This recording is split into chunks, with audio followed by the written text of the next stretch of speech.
দেখে নেন তো বন্ধুরা কেমন হয়েছে।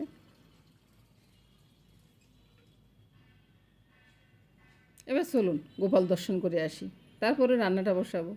এই তো আমার গোপাল সোনা একবারে ফুল দিয়ে সেজে গুজে একবার বসে আছে, আর মামনি এদিকে আমাকে কুটনোগুলো কুটে দিচ্ছে, আর সব কিছু রেডি করে দিচ্ছে আর কি।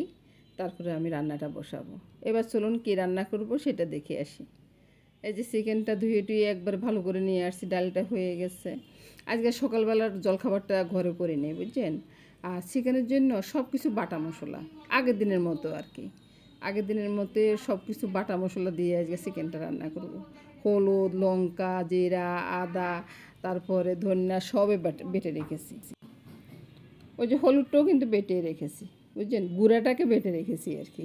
বলবো বলবো না, মিথ্যা বলবো না। আর লঙ্কাটা কিন্তু এমনিতে বেটে রেখেছি, লঙ্কা, জিরা, আদা এগুলো এমনিতে বেটে রেখেছি। সব কিছু বাটাবুটি হয়ে গেছে, এবার মাখার পালা। আসুন এবার খুব সুন্দর করে ভালো করে মেখে নিই। ঠিক আছে? হ্যাঁ ঠিক আছে, আচ্ছা, মেখে দিন। তারপরে একটু তেল দিয়ে দিব। একটু তেল দিয়ে দিন। দাদুভাই তো বেশি দুষ্টামি করতেছে বুঝছেন, তো ওই জন্য আর কি তেলটা দিয়ে দিলাম। এবার ভালোভাবে মেখে নিই, চিকেন পেয়েছি মাখার কাছে বুঝছেন, ভালো করে মাখবেন আর রান্নাটা খুব ভালো হয়ে যাবে। দাদুভাইয়ের দুষ্টামির জন্য কিছু করতে পারতেছি না বলুন তো। ও শুধু আমার জামা কাপড় নিয়ে টানাটানি করে, আর শুধু শুধু কথা বলে, কোনো কিছুতে ধুমধাম আওয়াজ করতেছে এই আর কি। এভাবে আমার কাজকর্ম সব কিছু চলে, আর ভিডিও এভাবে দিয়ে দিই, কী করবো।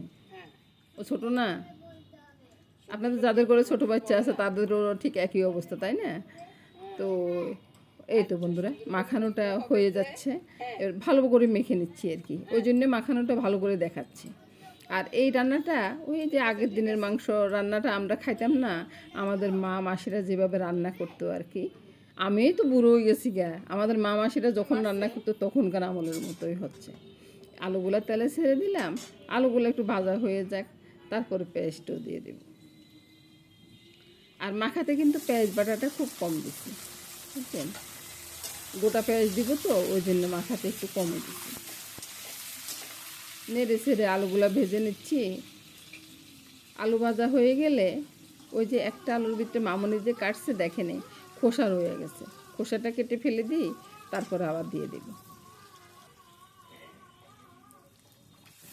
আলু পেঁয়াজ ভাজা হয়ে গেলে মাংসটা তেলে ছেড়ে দিলাম, কড়াইতে আর কি, কড়াইতে দিয়ে ঢাকা দিয়ে রাখলাম।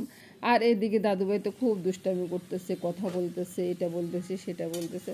আমার কাজও হলো দাদুভাইয়ের সাথে কথা বলতে বলতে বুঝছেন বন্ধুরা। দাদুভাইয়ের সাথে কথা না বললে কি আমার হয় বলুন তো। এই তো দুষ্টামি করতেছে, তো সেরা দুষ্টামি করতেছে আমার সাথে সে।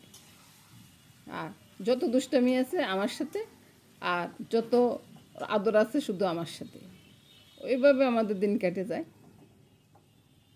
আর ও আসি বলতেছে, দিদিভাই চিকেনটা কি হয়ে গেছে, আমি কি পরোটা দিয়ে খেতে পারবো। তো আমি তো কী করলাম, ওই যে তাড়াহুড়া করতেছি আর কি, ও পরোটা দিয়ে একটু খাবে। আবার এর দুদিন নিরামিষ গেছে আমাদের, কালকে সত্যনারায়ণ পূজা গেছে, পরশু দিন নৃসিংহদেবের উপাস গেছে, তো সেই হিসেবে নিরামিষে রান্না হয়েছে আর কি। তো ওই জন্যে আজকে চিকেনটা রান্না করতেছি। কষানোটা হয়ে গেলে গরম জল ছেড়ে দিচ্ছি, ঠান্ডা জল কিন্তু দিচ্ছি না বন্ধুরা, গরম জলটাই দিচ্ছি। গরম জল ছেড়ে দিয়ে মশলাটা দিয়ে দেবো, এটাও কিন্তু বেটে রেখেছি, দারচিনি এলাচিটা।